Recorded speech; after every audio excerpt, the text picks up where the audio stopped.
Tandis que l'hiver s'apprête à laisser la place à la douceur du printemps sur les hauts sommets, la fonte des neiges se joint aux écoulements naturels en un ruissellement limpide qui dévale les pentes.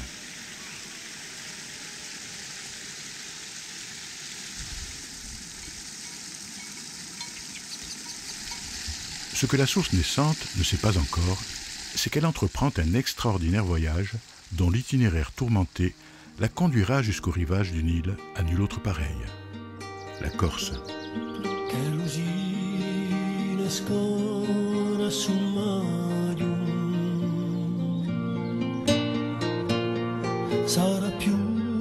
L'étonnante variété des paysages qui composent cette terre singulière est saisissante. C'est comme s'ils avaient été prélevés aux quatre coins du monde. L'architecture vertigineuse qui dessine les contours de l'île sur sa façade ouest s'oppose radicalement à la quiétude des immenses plaines de la côte orientale, bordées par des kilomètres de plage.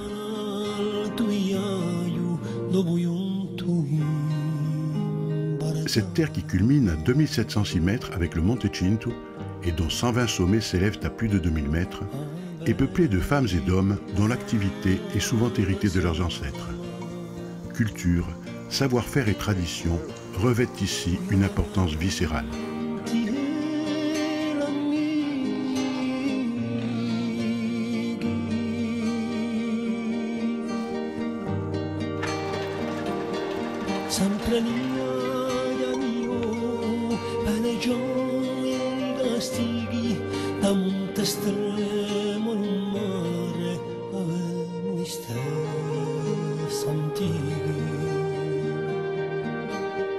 Les invasions, révolutions, occupations et luttes pour l'indépendance qu'ont subi les insulaires depuis des siècles ont forgé une véritable âme corse, pétrie par la genèse d'une combativité et d'un esprit de révolte qui, au fil du temps, s'est inscrite dans l'ADN du peuple corse. Perchée à 1044 mètres d'altitude dans la région du Niolu, la commune de Lodzi est la plus haute de Corse. Ici se sont succédées plusieurs générations de bergers. Mais Lodzi est avant tout le berceau du père fondateur du nationalisme corse contemporain. C'est dans ce village de montagne que l'homme qui deviendra le populaire Edmond Simeoni a forgé son amour inconditionnel pour la Corse. En suivant l'itinéraire qu'il a défini, à la rencontre des personnages qu'il a choisis avec soin, nous accomplissons un voyage à travers l'île dont l'objectif est d'étayer ses profondes convictions. S'il est résolument déterminé à conserver sa culture et ses traditions, le peuple corse se montre capable de prouesses technologiques remarquables et novatrices dans bien des domaines.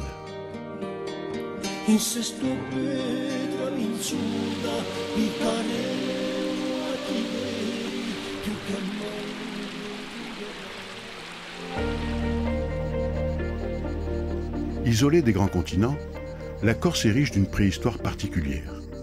Les premières traces humaines, bien qu'omniprésentes, s'avèrent difficiles à retracer avec exactitude. Le problème numéro un pour une île, c'est le peuplement. Le peuplement n'a pu venir que de l'extérieur, par la mer bien entendu, et là en l'occurrence c'est le continent italien et plus spécifiquement la façade maritime que nous avons en face, l'actuelle Toscane. Les premiers indices, c'est le paléolithique moyen, moins 70 000 dans la grotte de la Coche qui se trouve à l'extrémité est du Cap. Et nous retombons sur Bonifacio, la dame de Bonifacio, la dame de Pietracorba, les squelettes de Campo Stefano. C'est le 9e, 8e millénaire avant Jésus-Christ. Mais l'homme n'a pas laissé que des ossements sur son passage. La Corse est une île où le mégalithisme a connu une ampleur insoupçonnée avec ces grands sites que nous avons, que ce soit Stantari, où il y a un alignement de statues menhirs, dont certaines portent des armes, ce qui a évidemment provoqué un certain nombre d'interprétations. L'alignement de Palage, qui est l'un des plus importants de Méditerranée et probablement d'Europe. Vous avez dans cet alignement toute une évolution de la statuaire mégalithique.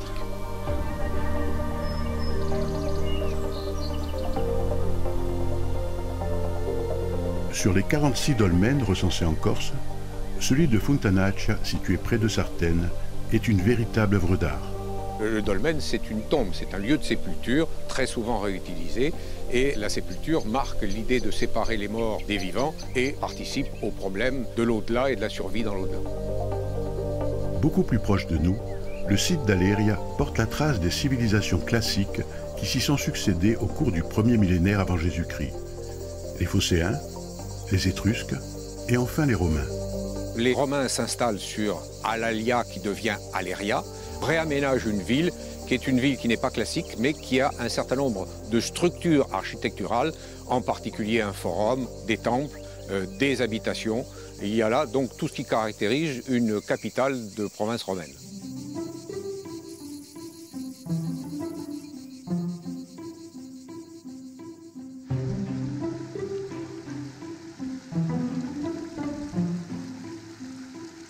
Depuis mon départ des sommets enneigés de l'île, je ne cesse de grandir.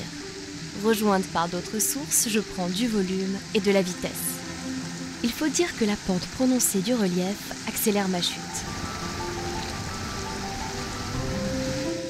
Je n'ai droit à aucun répit, à l'exception de haltes temporaires, le temps de remplir d'anciens cirques glaciaires qui se trouvent sur mon passage.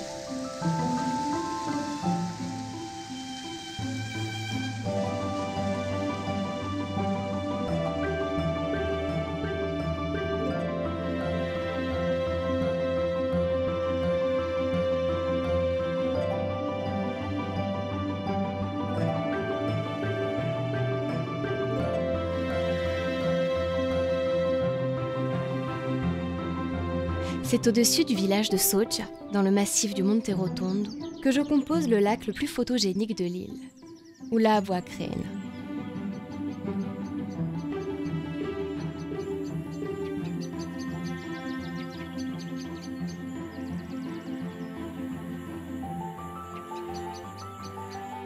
Une fois le bassin naturel comblé, je trouve toujours une sortie pour continuer ma route.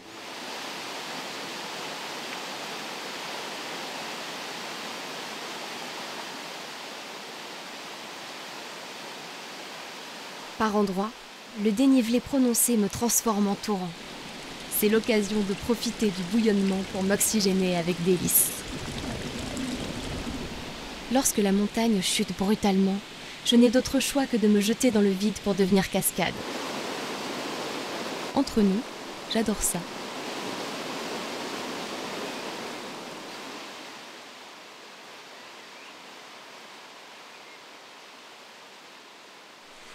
Qu'il soit murmure ou grondement, mon flot provoque une attraction irrépressible. Ainsi, je vois passer sur mon parcours des passionnés de randonnée aquatique, ravis de faire un bout de chemin avec moi.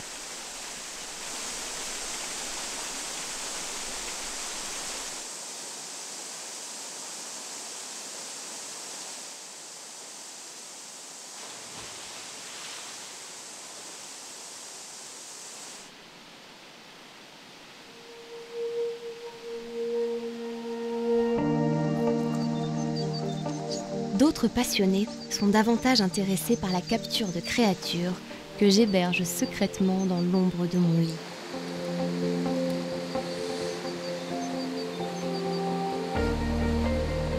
Il y a en Corse environ entre 4000 et 5000, voire 6000 pêcheurs. Ils achètent une carte de pêche, ce qui leur permet de pêcher dans toute la Corse. Voilà. Et donc de découvrir ces territoires qui sont merveilleux, magnifiques. Hein. Partout, tous ceux qui viennent ici sont émerveillés par nos sites et nos rivières.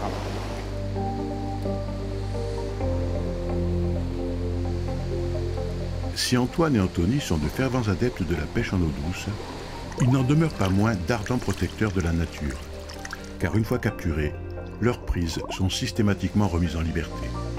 Je crois que c'est Hemingway qui disait que s'il gardait un poisson, il n'avait aucune chance de le reprendre.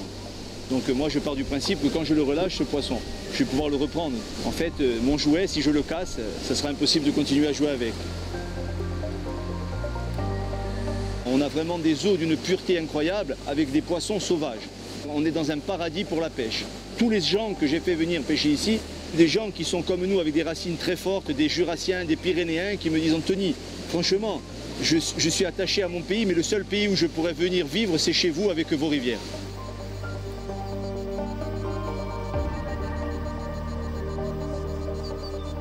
Il est notoire que la principale qualité d'un pêcheur est la patience. Mais celle dont fait preuve Anthony est infinie. Il confectionne lui-même ses mouches pour la truite. Un talent qui lui a valu de remporter par 2 fois le titre de champion du monde de la discipline.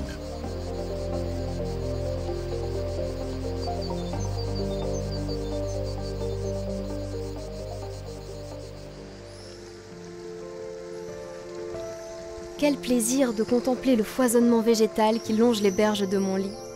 Parfois, j'ai l'impression que le feuillage se prosterne sur mon passage. Il est vrai qu'en arrosant abondamment les terres alentours, je favorise la croissance de tout ce qui possède des racines. Mais le clou du spectacle se manifeste au printemps.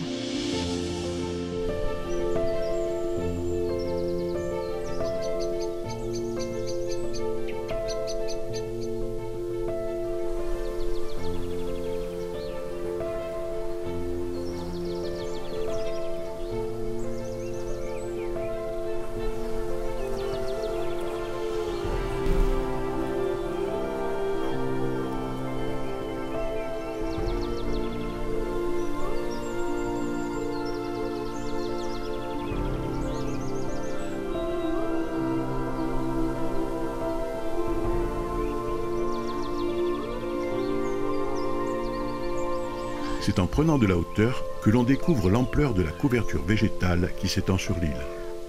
La Corse est la seule île de Méditerranée occidentale à être dotée d'un étage alpin, ce qui lui permet finalement d'accrocher beaucoup de nuages et d'être particulièrement arrosée.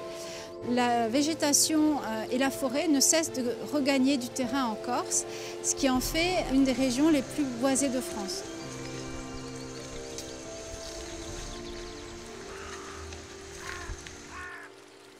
Directrice du conservatoire botanique, Laetitia Hugo a pour habitude de se rendre sur le terrain pour identifier les espèces.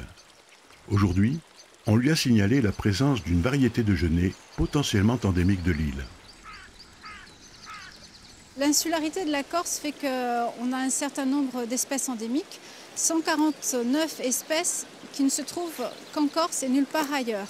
Et puis on a des espèces qui sont subendémiques que l'on va partager avec d'autres îles voisines. Le genet de l'Etna est une espèce qui se trouve en Sicile, sur les contreforts de l'Etna, et puis également en Sardaigne. On a en ce moment des travaux de génétique qui sont en cours pour statuer sur le caractère d'endémique strict de la Corse ou une conception plus large de cette espèce qui serait partagée entre les trois îles, Corse, Sardaigne et Sicile. Situé en bordure de rivière, ce milieu abrite d'autres espèces endémiques. On a l'aulne cordée qui est un autre arbre qui est endémique strict de Corse. Et puis le millepertuis à odeur de bouc. Comme son nom l'indique, ce ne sont pas forcément très bons, mais qui est caractéristique des bords de cours d'eau de Corse et qu'on ne trouve qu'en Corse. Si l'essence dominante est le chêne vert qui colonise l'étage inférieur, c'est la grande famille des pins qui règne dans les hauteurs. Le plus emblématique, le pin Laricciu, s'installe jusque sur les hauts sommets.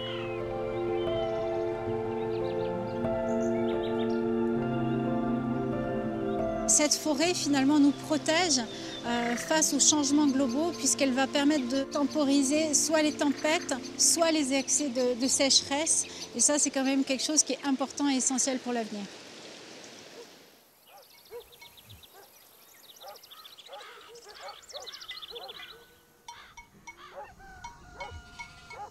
Parmi les activités traditionnelles les plus représentatives de l'île, celle de berger caprin est manifestement la plus emblématique.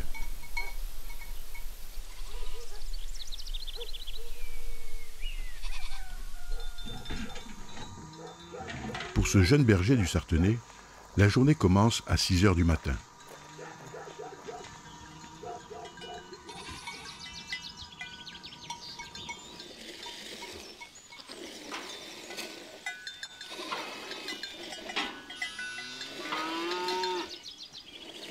C'était un peu un pari un peu fou. On a commencé avec 5, 6, 7 chèvres, après 20, 30 de plus, 30 de plus. Et puis on se prend au jeu, on se prend et on finit avec un troupeau de 140 bêtes. Heureux. J'ai pas eu la chance d'avoir des parents ou des ancêtres qui faisaient ce métier. Il a fallu un peu apprendre vraiment sur le tas. Donc ça a été beaucoup de relations avec d'autres bergers de la région qui m'ont expliqué comment on devenait berger, comment traire, comment faire le fromage, comment il a fallu tout apprendre de A à Z. Il n'y avait aucun savoir qui m'a été transmis de quelque manière que ce soit. Donc il y a eu une année un peu charnière, un peu compliquée, où le temps de l'apprentissage.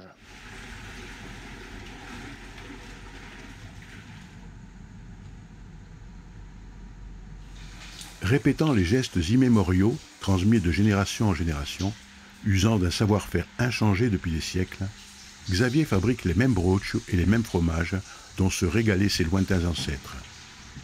Parallèlement, le jeune berger nourrit d'autres ambitions. J'ai encore pas mal de projets qui traînent dans la tête, comme celui de faire de la vigne. C'était le métier de mon grand-père. Donc j'aimerais revoir des vignes à l'endroit où il y en avait à l'époque, qui ont été arrachées depuis, et j'aimerais replanter ça et revoir ces endroits comme ils l'ont été il y a 30 ans.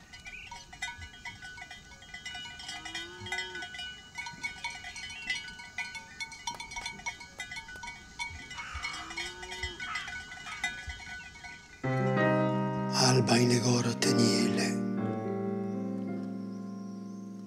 Allora l'esistenza avrusta spira barole giusta.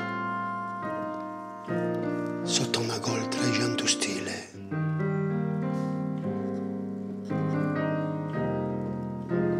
Di gianto stile.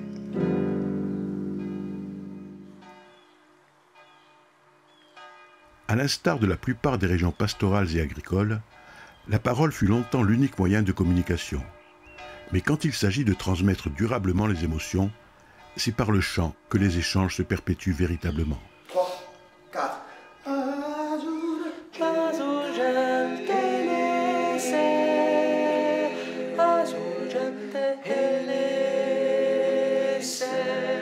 Voilà, maintenant fais simplement attention à ton mi bémol qui est un peu bas.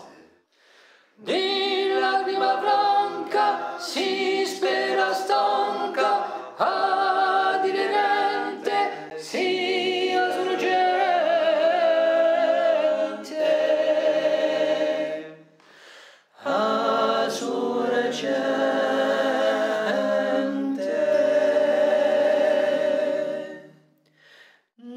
Pour moi, la langue corse, je ne me pose pas véritablement la question de savoir ce qu'elle est.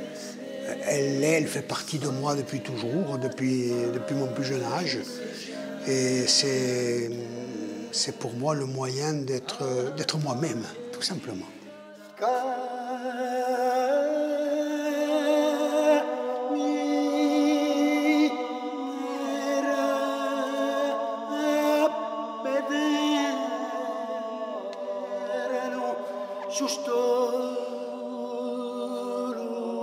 senza fine.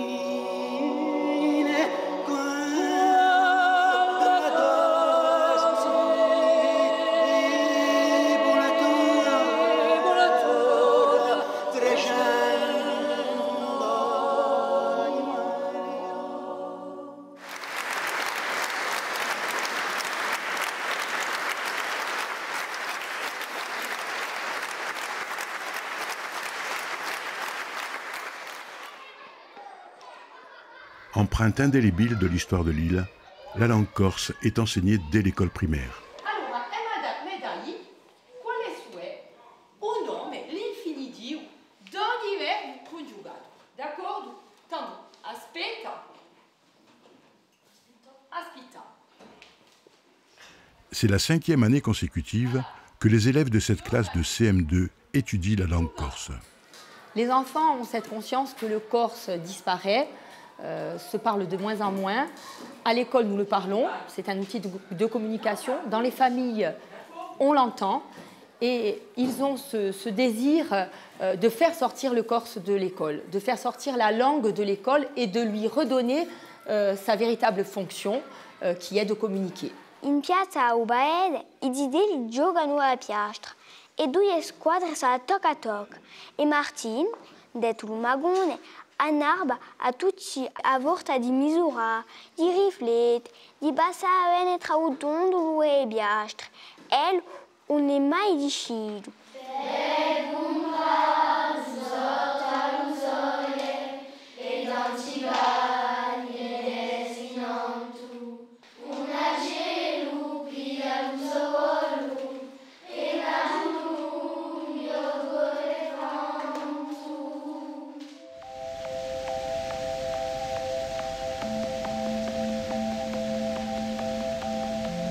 Je suis investie d'une mission essentielle. Je dois apporter mon soutien vital à tout être vivant sur cette terre. Parmi eux, un arbre de la moyenne montagne joue un rôle prépondérant depuis le haut Moyen-Âge. Son fruit, transformé en farine, a longtemps assuré la base alimentaire de la population de l'île. Aujourd'hui, toujours appréciée, la châtaigne continue de faire l'objet d'une exploitation qui est restée artisanale.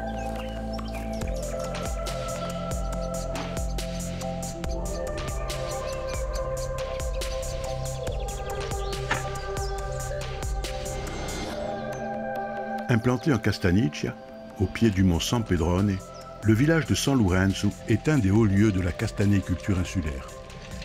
Voilà plus de 40 ans que Jean-Paul Vincenzini exploite la châtaigneraie, secondé par ses fils depuis une vingtaine d'années. En Corse, nous avons un peu plus de 100 variétés de châtaignes différentes et 90% de ces variétés de châtaignes ont été sélectionnées pour faire de la farine. Des variétés très sucrées qui, en plus du mode de mouture avec des meules de pierre, font vraiment un produit unique en Europe.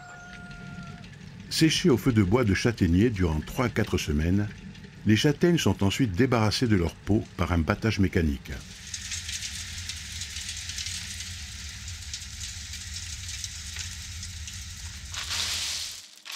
Vient alors l'étape la plus délicate. Les fruits sont triés un à un méticuleusement afin d'éliminer les impuretés avant le passage au moulin.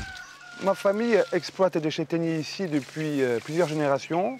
On a carrément des châtaigniers qui ont jusqu'à 1000 ans d'âge. Alors on ne se souvient plus vraiment quand est-ce qu'on a commencé, quoi.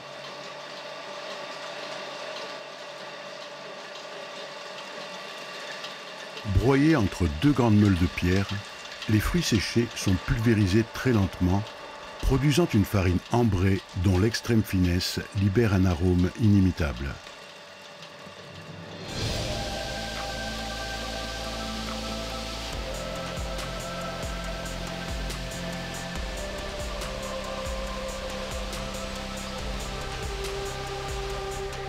Quand on est source de vie, il faut veiller à n'oublier personne. Après l'appel des végétaux, ce sont les animaux qui sollicitent mon aide. Qu'à cela ne tienne, ils peuvent compter sur moi.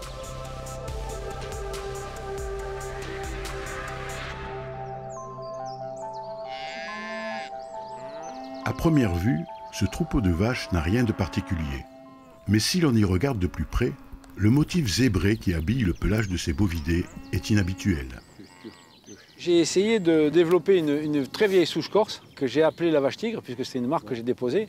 Le nom corse c'est Azainat, qui ont dû vraisemblablement être amenés en Corse par les barbaresques. C'était une dérivée de la brune de l'Atlas qui peuplait le bassin méditerranéen à la préhistoire. J'en ai hérité de ma grand-mère, de quelques-unes, et donc j'ai décidé de les élever parce que justement, je trouvais que d'abord elles étaient originales au niveau de la robe, hein, ça me faisait plaisir, et en même temps, c'était parfaitement adapté à notre territoire.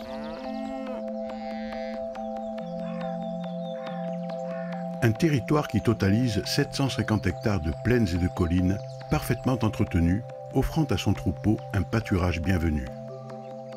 Sur les prairies proches du littoral, Jacques Abatucci a planté du sorgho fourragé. Chaque matin, l'éleveur se transforme en cultivateur pour moissonner une pleine remorque d'herbes grasses. Une pâture qu'il dispense aussitôt à ses bêtes, ravi de profiter d'un complément de nourriture fraîche.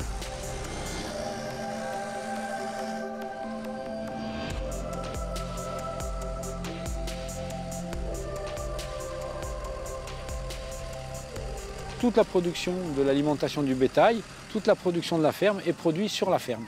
Même le compost, donc la fumure des terrains, tout ça, tout est fait sur la ferme. C'est quelque chose de très important parce qu'effectivement, on ne dépend pas d'extérieur. J'ai fait cet atelier de découpe qui me permet de transformer les carcasses en pièces et les adapter en fonction de la clientèle. Avec un chef boucher et un jeune apprenti qui me permettent de transformer, de conditionner sous vide et de livrer dans toute la France. Initiateur du fameux veau à la broche, l'éleveur insulaire est régulièrement sollicité par de grands chefs étoilés de l'Hexagone, ainsi que par de grands restaurants internationaux. Aujourd'hui, pour finaliser l'autonomie complète et la maîtrise complète de la filière, j'ai toutes les autorisations, le permis de construire, pour faire le premier abattoir fermier de France. C'est-à-dire qu'aujourd'hui, ça n'existe pas. Ça va être le premier abattoir fermier et un abattoir qui gère entièrement tous les effluents et les déchets. Et surtout, cet abattoir va me permettre de pouvoir exporter dans le monde entier. Il va être conçu pour avoir l'agrément pour vendre en Asie comme en Amérique centrale ou en Amérique du Nord.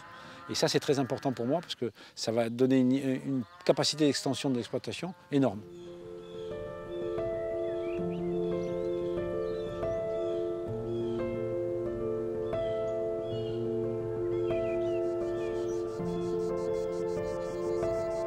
Il est un domaine dans lequel le docteur Edmond Simeoni a joué un rôle déterminant. Une implication qui a modifié l'histoire de la viticulture en Corse. L'épisode douloureux d'Aléria est resté gravé dans les mémoires. Aujourd'hui, de nombreux domaines, souvent modestes, ont choisi de produire des vins de haute qualité qui, pour la plupart, font l'objet d'une appellation d'origine contrôlée. C'est le cas d'une exploitation de 50 hectares, implantée non loin de Sartène, qui produit d'excellents vins à partir de cépages locaux. Le domaine Saparal est né en 1865 et il a connu de très belles heures jusqu'à ce que malheureusement deux choses s'enchaînent, le phylloxéra puis la Première Guerre mondiale qui ont eu raison du domaine en 1929. À partir de cette date, on conserve de la vigne au domaine, mais il n'y est plus fait de vin jusqu'à la fin des années 90. Il y a une nouvelle plantation de vignes, tout d'abord, à la fin des années 70. Et puis, en 98, mon mari reprend le domaine, rebâtit une cave et recommence à y faire du vin.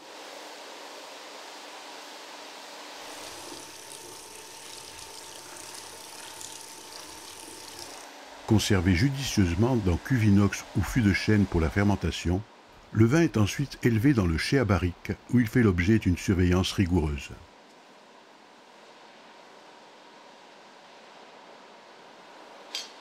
Les cépages que l'on a dans notre vigne sont des cépages typiquement corses. Le chacarel, le nielouch ou le vermentine, pour ne citer que, c'est ce qui fait la typicité et l'identité très forte de nos vins. Notre force, notre fierté, c'est d'être complètement autonome et de maîtriser tout ce que l'on peut maîtriser pour pouvoir produire le vin que l'on a choisi de produire aussi bien à la cave qu'à l'embouteillage jusqu'au produit final.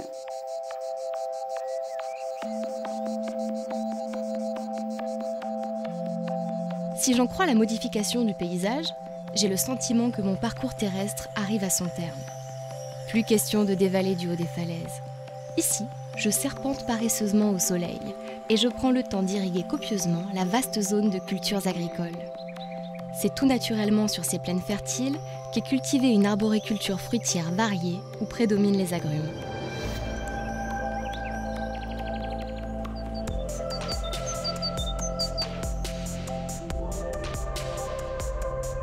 Mais avant de quitter la terre ferme, il me reste une tâche à accomplir.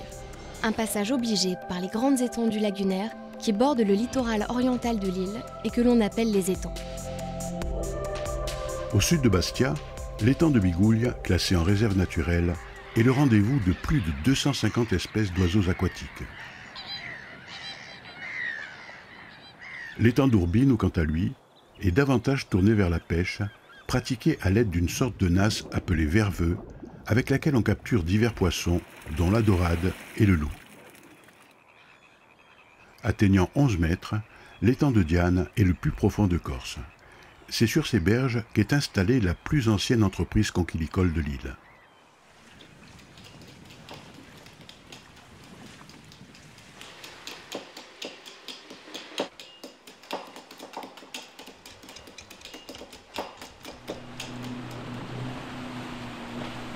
Notre métier, c'est nous avons deux productions phares, essentiellement des moules et des huîtres.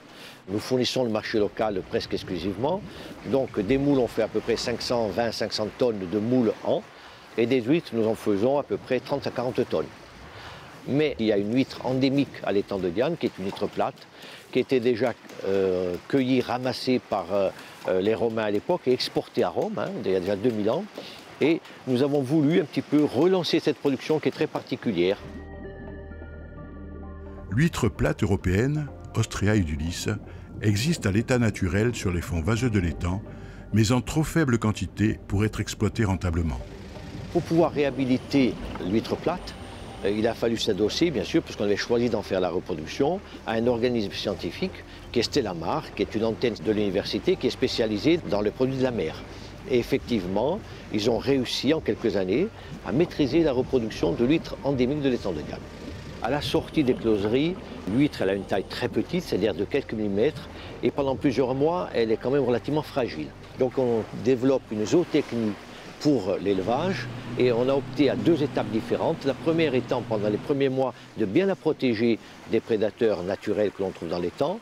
Donc on fait un élevage en lanterne avec un filet qui protège et on porte le produit à peu près à la taille de quelques centimètres. Deuxième étape, comme c'est une huître qui vit au fond de l'étang, les semer est un petit peu aléatoire.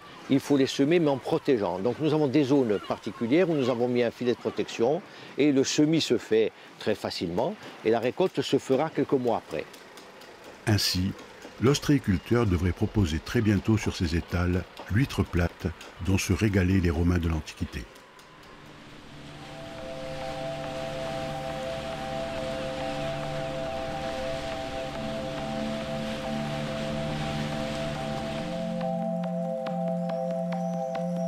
Cette fois, il n'y a plus de doute. Je vais devoir me jeter à l'eau. C'est dans un mélange d'appréhension et d'émerveillement que je vais enfin rencontrer celle qu'on surnomme avec respect la Grande Bleue.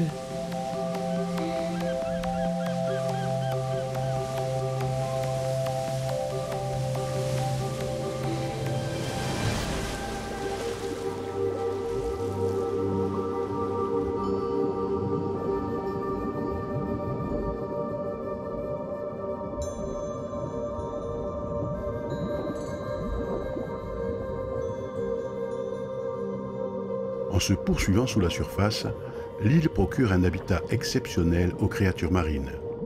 Qu'elles soient à l'abri d'un écosystème ou en liberté dans la pleine eau, la vie est partout. Poissons et crustacés se partagent un domaine qui offre des conditions idéales pour leur développement.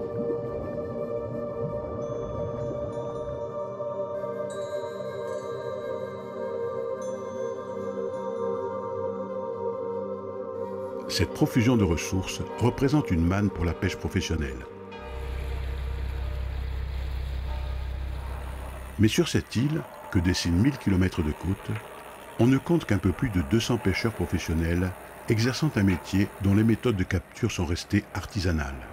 Un contexte qui n'occasionne qu'un impact modéré sur les ressources marines insulaires. La Corse produit pourtant une quantité non négligeable de poissons qui n'a pas été prélevée dans le milieu naturel. À quelques encablures des îles Sanguinaires, à la hauteur de la presqu'île de la Parate, la ferme marine Aquadea se positionne en leader de l'aquaculture en Corse.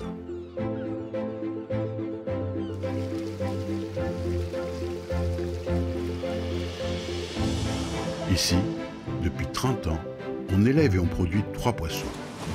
Le loup, la dorade royale et le maigre classé en label rouge. Sur ces 2 sites corses, Aquadea commercialise 95% de la production insulaire. Une part de la production est exportée en France continentale et en Europe.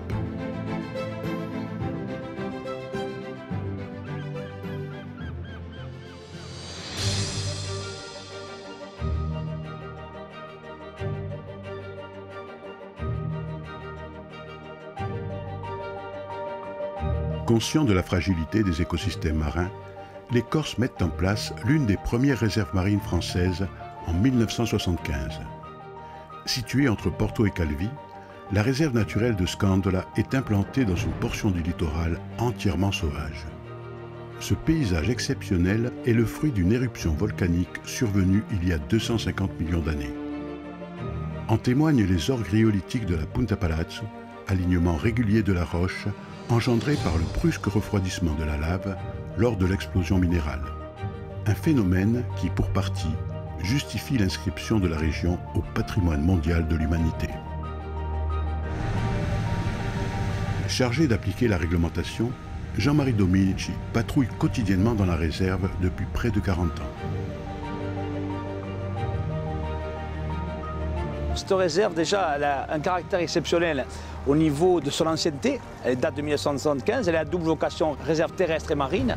Et surtout, par rapport à l'aspect paysager. C'est-à-dire, comme on le voit ici, la géologie et le volcanisme est l'aspect très fort de ce site. C'est un caractère inaltérable, des roches vraiment exceptionnelles en termes de configuration volcanique, en termes de couleur, de contraste entre la végétation et la couleur ocre des roches, et bien sûr tous les filons de roches volcaniques, les rhyolites, les inimbrites, les basaltes, avec des configurations vraiment spécifiques au volcanisme.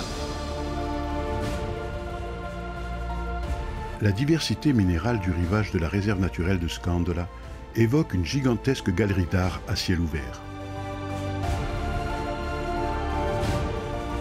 Mais Scandola, c'est aussi une réserve marine d'une richesse extraordinaire. Au cœur de la zone protégée, un périmètre classé en réserve intégrale est situé à la Punta Palazzo, en périphérie de l'îlot rocheux du même nom.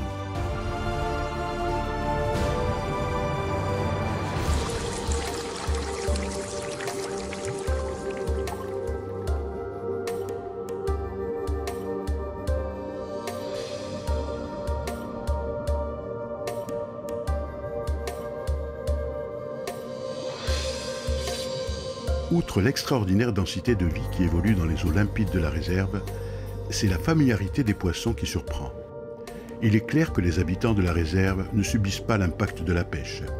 Ici, ni filet, ni palangre, ni fusil harpon. Seule la prédation naturelle dictée par la chaîne alimentaire impose sa loi. Un contexte qui permet aux espèces d'atteindre des proportions rarement observées.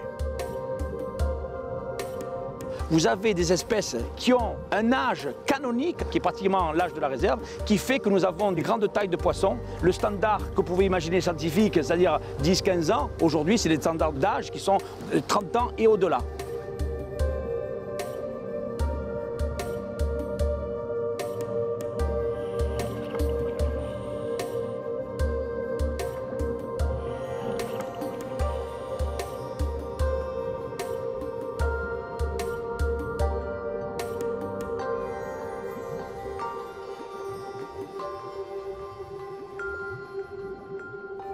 Protégé du prélèvement, le précieux corail rouge s'est développé de façon spectaculaire.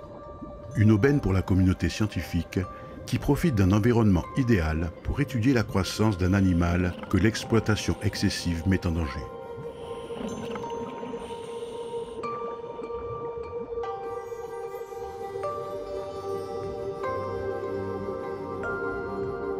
Surnommé le poumon de la mer, l'herbier de Posidonie, écosystème fondamental du milieu marin, fait lui aussi l'objet d'études scientifiques attentives.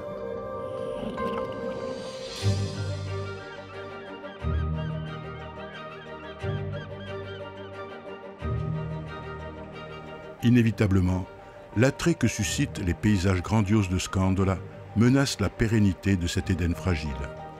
Tout le monde veut venir voir la réussite de Scandola, veut venir voir de près le balbuzard pêcheur, venir voir les poissons, venir voir la gestion au quotidien et surtout le paysage. Tout ça engendre une surfréquentation très pressante sur la biodiversité et aujourd'hui les impacts par rapport au bruit, par rapport à la pollution, par les hydrocarbures, tous ces bateaux qui passent entre 450 et 500 passages par jour et des moteurs qui font 3 fois 350, 600 ou 500 chevaux, c'est très impactant au niveau sonore sous-marin. Nous avons fait venir cette année des experts du groupe d'études Mérou et autres, Mérou et Corbe, qui ont évalué l'effondrement des populations à 60% par rapport aux chiffres de 2012. Un cri d'alarme auquel il est urgent de réagir.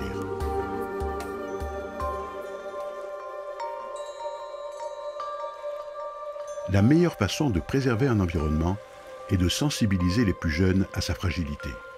Ainsi, l'Office de l'environnement de la Corse organise régulièrement des classes de mer dans les écoles. Aujourd'hui, les éducateurs font escale à Calvi. L'étoile de mer, ça, le blanc. Est-ce que tu pourrais me décrire ce que tu vois? La révélation des secrets de l'univers marin capte toute l'attention des enfants. Mais pour véritablement communier avec la mer, rien ne vaut une sortie sur site. On y apprend le rôle important que jouent les banquettes de Posidonie en maintenant le sable des plages, ou encore la nécessité d'éradiquer certaines espèces végétales invasives qui menacent d'étouffer les précieuses plantes endémiques de l'île.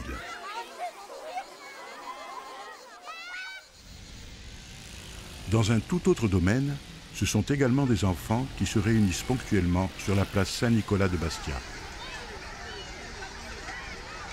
À Lega Corsa di Sgacchi, la Ligue corse d'échecs organise plus de 400 tournois chaque année. C'est le championnat scolaire de Haute-Corse. Il y a 3600 enfants sur les 2 jours qui viennent d'une quarantaine de communes. En l'espace de 20 ans, depuis la création de la Ligue, nous avons initié et formé plus de 50 000 jeunes Corses, ce qui par rapport à la population nous place comme leader mondial en la matière. C'est l'occasion pour une sélection d'équipes européennes de se mesurer aux meilleurs joueurs insulaires. En synergie avec ce tournoi de masse, il y a un tournoi à Justra-Roubaix des jeunes, le tournoi européen des jeunes, où depuis maintenant c'est la 6e édition. Les meilleures équipes européennes de jeunes viennent et se confrontent à notre équipe corse. Alors il y a quelques années on n'osait pas peut-être les affronter, désormais la plupart du temps c'est nous les favoris. Après une mise à l'épreuve intellectuelle, rien de tel qu'une compétition sportive. Sur les pistes du complexe de l'Arinella, on s'échauffe avant la course. C'est ici, au siège de l'Athlétique Jeune Bastia, que se retrouvent des adeptes de la course à pied de tous âges. Depuis près d'un demi-siècle, Pierre Bartoli soutient l'athlétisme en Corse.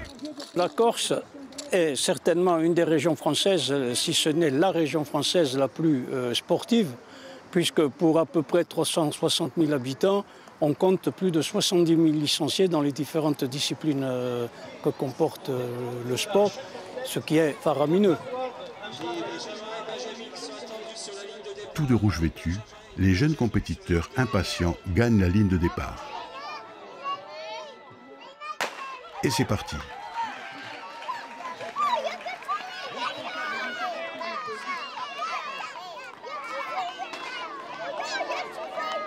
En somme, tous ces jeunes athlètes s'affrontent dans un seul but, gagner. Un défi qu'ils auront à relever toute leur vie. La Corse compte des champions de haut niveau comme Carreg, qui a été champion olympique, des footballeurs internationaux comme Claude Pape, Martialis, les Boniface, les frères Sinibal. Et dans d'autres disciplines, la réalité sportive en Corse est génératrice de talents. Le dernier en date, au mois d'août, c'était Mourad Amdouni, qui est le premier champion d'Europe français à remporter le titre sur le 10 000 mètres. Même Mimoun ou Jazine n'y étaient pas parvenus.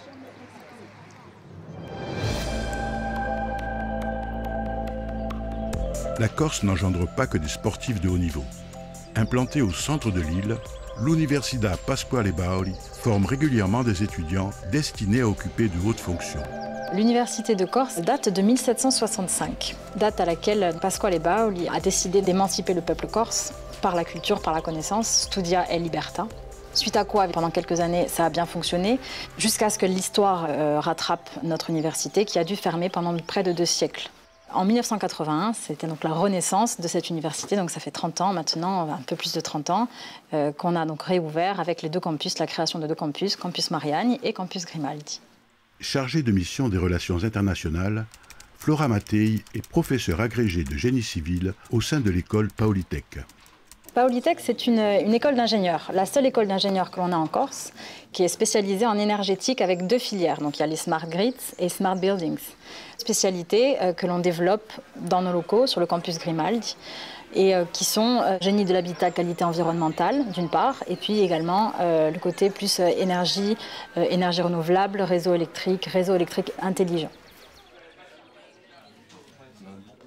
C'est dans ces ateliers que les étudiants mettent en pratique la théorie de leurs cours. À l'instar de véritables professionnels en activité, on y apprend à calculer précisément l'énergie que délivre un jeu de panneaux photovoltaïques, à utiliser une caméra thermique pour déceler les éventuels dysfonctionnements d'une installation électrique, ou encore à explorer l'intérieur d'une poutre de bois en utilisant l'onde acoustique générée par un rayon laser. L'idée, c'est d'étudier éventuellement la présence de défauts à l'intérieur de cette poutrelle.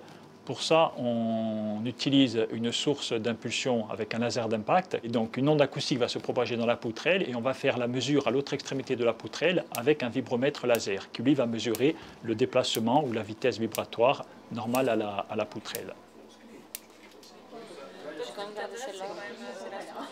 La salle où nous sommes aujourd'hui, c'est une salle de projet Paolitech en fait, qui a été créée très récemment et où les étudiants peuvent y accéder quand ils veulent pour travailler. En fait, ils ont un projet qui court sur toute l'année, sur différentes thématiques, et donc ils travaillent par groupe et doivent répondre à un cahier des charges qui va être divers en fait. Donc, parmi les projets, il y a un groupe d'étudiants qui travaille sur la rénovation de la villa Pizzine sur le haut du campus Grimaldi à Corté. C'est une villa qui appartient à l'université depuis quelques années et qui est complètement abandonnée. Et donc les étudiants ont pour but de la réhabiliter complètement avec de nouvelles technologies, que ce soit en matière de rénovation thermique, mais également en termes de production d'énergie. Nous sommes sur un territoire insulaire. Nous sommes une montagne dans la mer, avec un climat qui est vraiment très spécifique. Et nous avons la chance de pouvoir, sur ce territoire-là, expérimenter énormément de choses à ciel ouvert. Par exemple, la plateforme de Vignoles, qui expérimente sur le photovoltaïque, sur le thermique. Il peut y avoir aussi de l'hydrogène. Il y a d'autres sites d'ailleurs encore, ce que l'on retrouve sur l'éolien. Donc nous avons beaucoup de sites qui nous permettent de nous exprimer dans de la recherche, dans le domaine des énergies renouvelables à un bon niveau.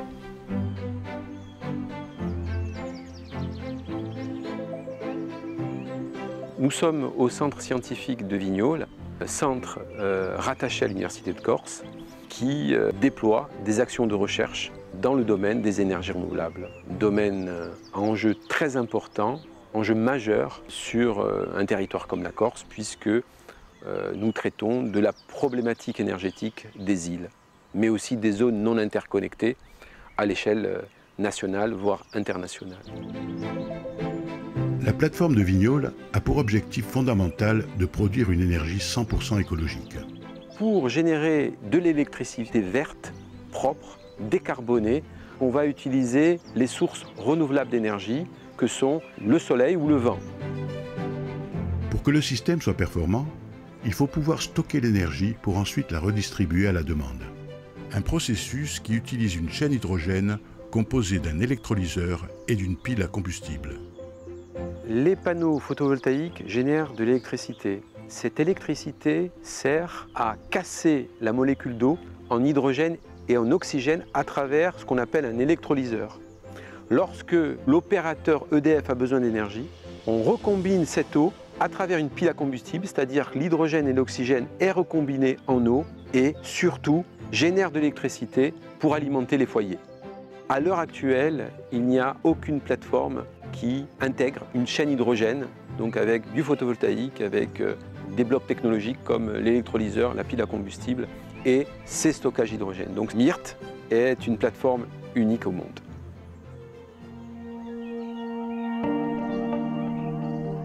Toujours dans la région d'Ajaccio, une entreprise insulaire exerce une activité particulièrement orientée vers la haute technologie.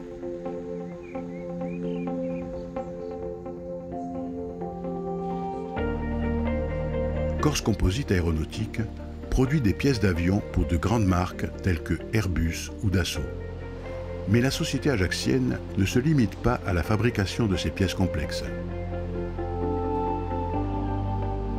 Nous produisons des pièces en matériaux composites, mais ça, on le fait depuis 30 ans.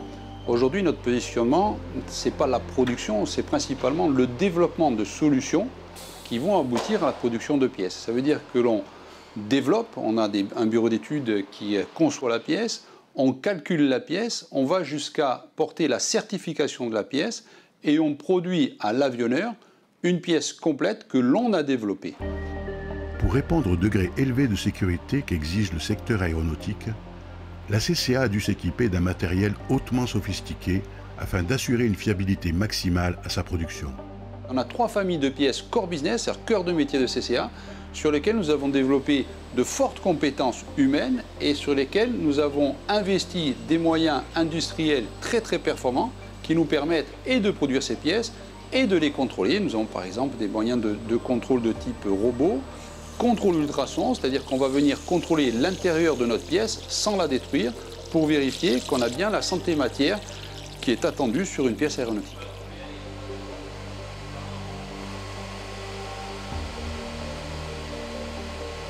Nous sommes la plus grosse entreprise industrielle de l'île.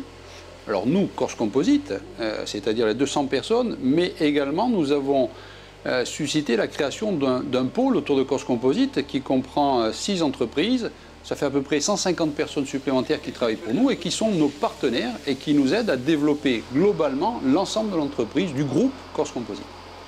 La particularité de notre activité, c'est que nos pièces volent aujourd'hui dans le monde entier et toutes les 2-3 minutes, une pièce réalisée par Corse Composite vient se poser sur n'importe quel aéroport du monde.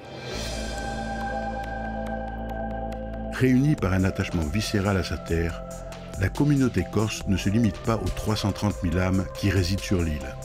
Regroupée sous l'égide de l'association Corsica Diaspora, près d'1 million de Corses et amis de la Corse de l'extérieur continuent de vivre au rythme insulaire.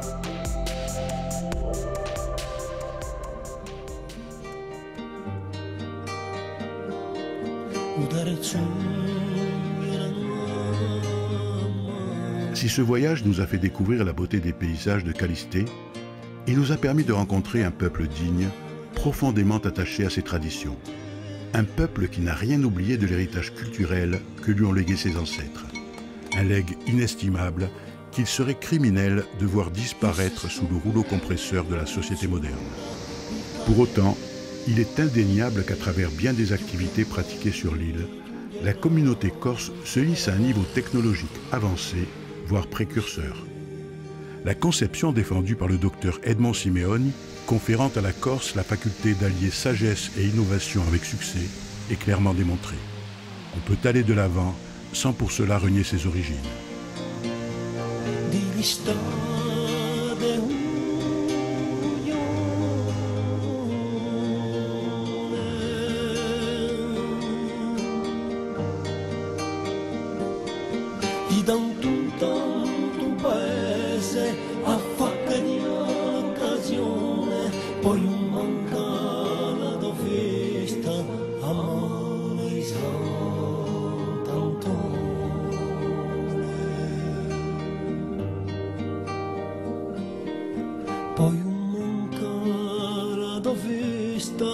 Amor